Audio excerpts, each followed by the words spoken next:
Apparently, Cartoon Network has died. What? What do you mean by that? It's trending on Twitter. Hashtag RIP Cartoon Network. What do you mean by that? I don't know. I can't Hold figure on. out.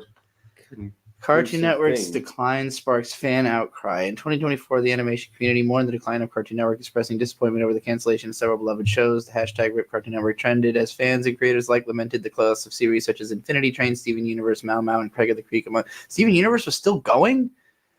Yeah, the sequel show.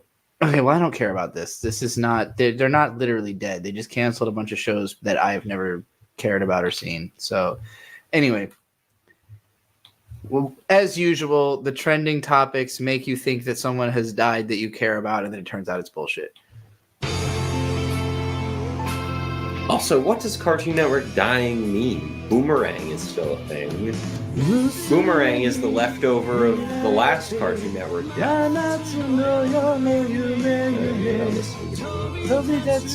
No, I'm hearing you. I don't know what you mean by that, though, so I thought you were going to elaborate. You know what Boomerang is? Yeah. Yes, I know what Boomerang is. Not only have we talked about it, but I fucking grew up watching nothing but Cartoon Network. They advertise Boomerang constantly. Boomerang is where they shut off all the shows that they didn't think were popular anymore because it wasn't as good of a channel. It started as the point of it is the past is coming back to you. And it used to be Cartoon Network, half of what they had on Cartoon Network. This honestly would have been before you were born. I'm thinking about it because Boomerang has been around as long as you have. But like in the 90s, they played a lot of like 50s cartoons on Cartoon Network. Like throughout the whole morning, it was nothing but Looney Tunes, when I was a Tom kid, and Jerry, it was like the Jetsons and Johnny Bravo, Flintstones. It's interesting because Johnny Bravo is from the 90s. The Flintstones and Jetsons are both from the 70s. Well, but it was like a mix of the most popular shows that had aired on whatever used to be Cartoon Network. It's interesting. So, okay. Fuck.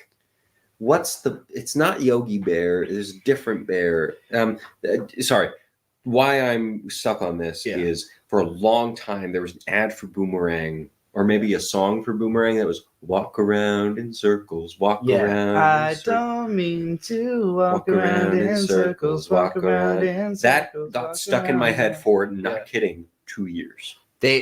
Almost all of the fucking little songs they had back then are in my head somewhere. The Will I Am one, I got a secret formula with a little bit of I and a little bit of O. That was for Dexter's Lab.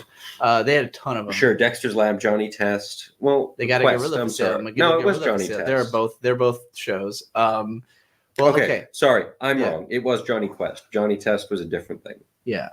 I'm going to explain some history to you of Cartoon Network real quick.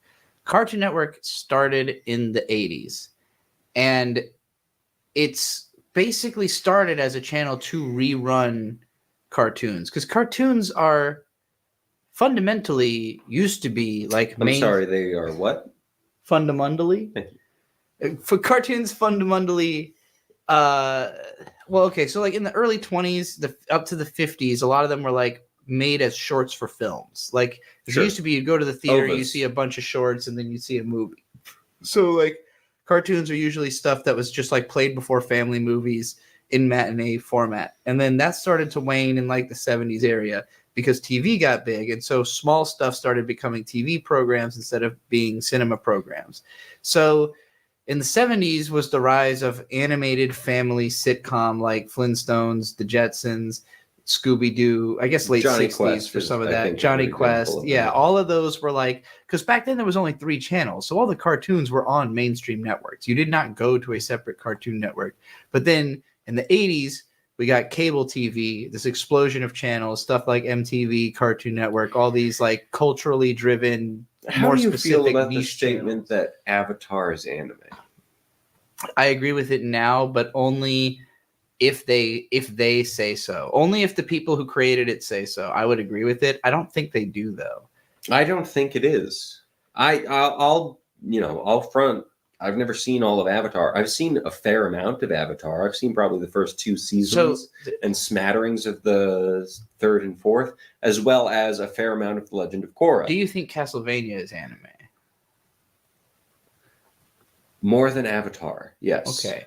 So the only reason I would disagree is that I think they're both probably equally anime. I think when they made Avatar, they were not ready to say that it was allowed to be called anime.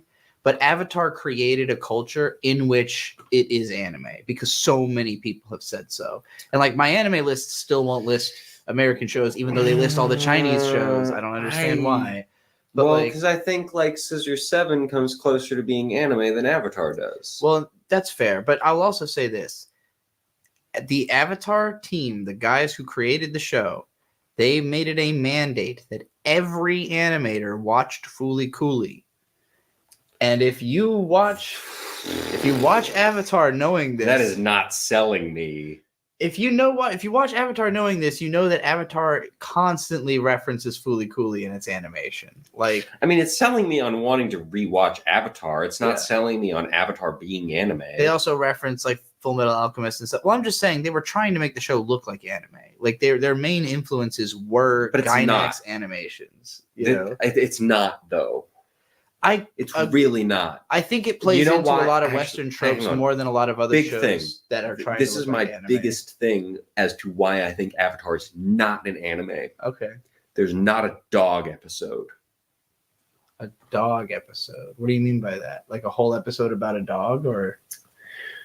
There's a dog episode. You've just introduced me to a new concept. As an anime fan, I'm deeply There's not intrigued. A little girl getting fused with a dog episode. Oh, there's not some really fuck shit, you mean? Yes. It has to have there fuck is shit. some slight okay, fuck but shit. There's tons of anime that are for babies. Like, that's different. Think about like all the stuff we've watched. So, okay. Like, what about I'm not comparing Avatar to Kirin the Noob.